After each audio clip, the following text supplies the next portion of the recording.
Hi guys, welcome back to my channel and to this video, which is my top 3 concealers and a dud.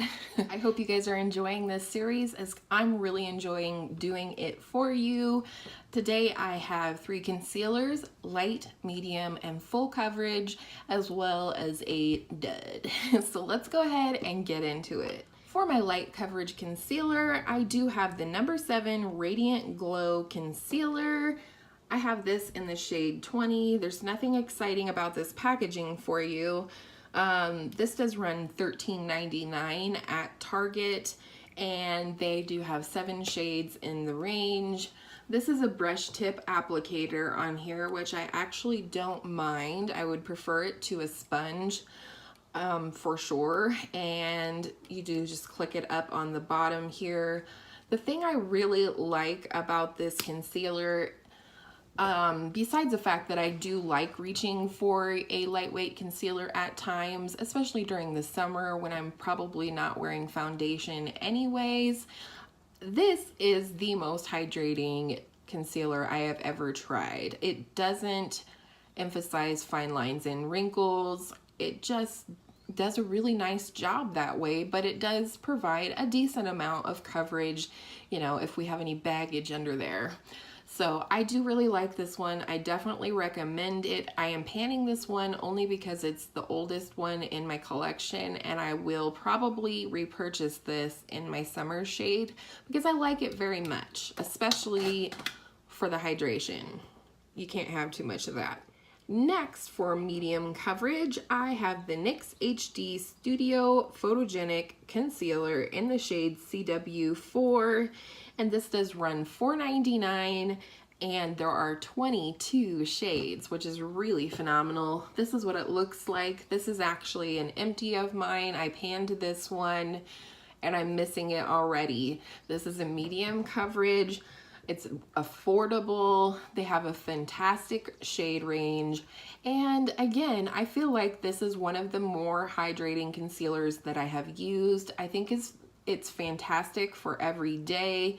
This is something, in order to use it up quicker, that I did use it on my eyelids every day to cancel out any discoloration on the lids, and it worked fantastic for that. I just like it. It's, for me, medium coverage concealer is the perfect amount of coverage, especially on a day-to-day basis. Now, there may be days when I'm super tired and I need more full coverage, and I have one of those too, but I really love this one. I will continue to purchase it over and over again. It's just good. In fact, I really didn't like it when I started panning it because, again, it is one of the older concealers in my collection, and through the process of using this for months, I love it now. It is so weird how panning does that for you, but it's one of the greatest things about panning, and I have now found a ride or die concealer that doesn't cost an arm and a leg. Next, for my full coverage concealer, I have the Urban Decay Naked Skin Weightless Complete Coverage Concealer in the shade Light Neutral. This is a mini. The minis run $12. However, there are only 2 shades, so if you're lucky enough to be in those 2 shades, you can always pick up a mini to try out.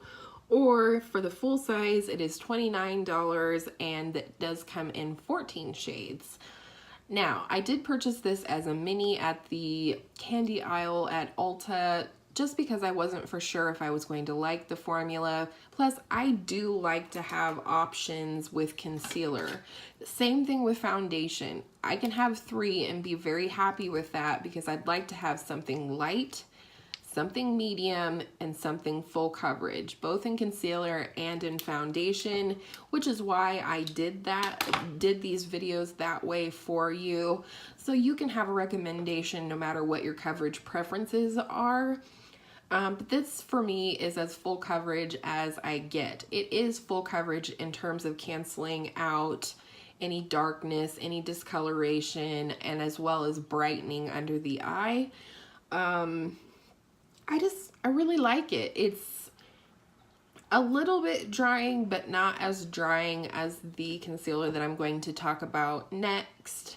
And quite frankly, I probably will continue to purchase the mini because this is the type of coverage in a concealer that I use the least amount. So just keeping that in mind.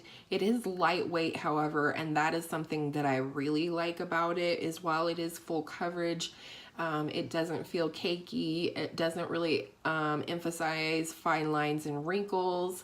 It just is weightless. It truly is. It is as weightless as the number 7 Radiant Glow Concealer. So it's just not quite as hydrating as the number 7. So that's a good one too. And then we have the DUD. Don't laugh at me. This is a YouTube made me buy it moment. It is the Tarte Shape Tape. I don't like it. So this one runs $27 and it comes in 14 shades.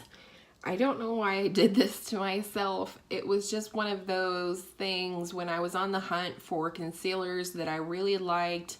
I was struggling with dry under eyes at the time, and I just thought, hey, I'll try it because everybody and their mama and their grandma and their grandma's cat has tried this concealer. You know, I'm sure somebody will comment that they have not tried it, but a lot of people have tried this, and the opportunity presented itself and I did it, and I now wish that I hadn't. However, I don't want it to go to waste, so I will use it up. It's just not my favorite. This is very full coverage, and I have no issues with that, but the thing that I like the least about this is I find it to be really, really dry on my under eyes. I find that it applies best with a sponge. The rest of these that I talked about, all my favorites, I can apply these anyway, with a sponge, with my finger, or with a brush. It doesn't matter. They apply the same and they look the same no matter how they're applied. This one I don't like applied with a brush at all. It just doesn't, I guess, shear it out enough for me. It's just so dry, and there's so much product in here, so it's going to have to be something that I use to highlight my face. The one plus to this that I will say I've found, it is very long lasting. It stays in place. This is great if you want to, if you have oily eyelids. I would think this would be great as a base for your eyeshadow, and I have used it that way. This is a little bit more long lasting than a regular concealer for the eyelid, but not probably as long lasting as an actual eye primer or eyeshadow primer. That is probably most likely, yeah, that works.